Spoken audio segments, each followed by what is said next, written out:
মাঠের হামজা মাঠের বাইরেও দারুণ খেলেন। প্রশ্নের উত্তরগুলো দিলেন মাথা খাটিয়ে। শুরুতেই জানতে চাওয়া হয় ব্রাজিলের ভিনিসিয়াস নাকি আর্জেন্টিনার ডি মারিয়া। হাসিমুখো হামজা নির্দ্বিধায় বললেন ডি মারিয়ার কথা। খানিক বাদেই সুয়ারেজের সাথে মারিয়ার কম্প্যারিজন করে সুয়ারেজকেই বেছে নেন হামজা। গুণের দাম আছে হামজার কাছে। ব্রাজিলের রিকার্ডো কাকাকেই বেছে নিলেন সুয়ারেজের বিপরীতে। ওয়েন রুনি আর রোনালদিনিওর মধ্যে যেকোনো একজনকে বেছে নিতে বলা হলে হামজা সোজা কথা বলেন রোনালদিনিও। এমবাপ্পেও ধোপে টেকেনি এই তারকার সাথে। তবে নেইমারের প্রশ্ন আসতেই ঘুরে যান হামজা। চিন্তা ভাবনা করে বলেন নেইমারই সেরা। ব্রাজিলের সর্বকালের সেরা গোল স্কোরারকে সেরা না বলে উপায় কই।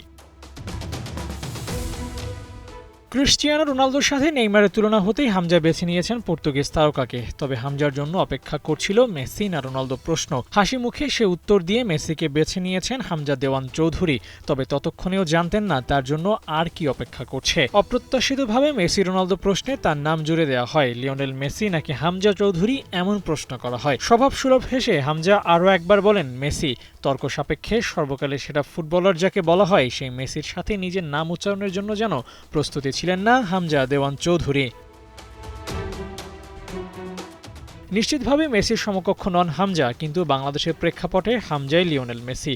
তার আগমনে বদলে গিয়েছে দেশের ফুটবলের হাল হকিকত।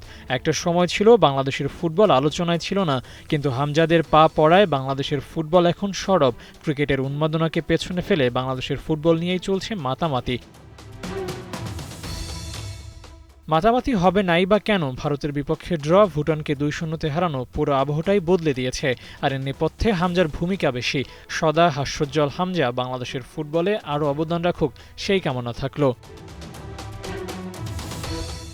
আবু নাঈম, ৭১।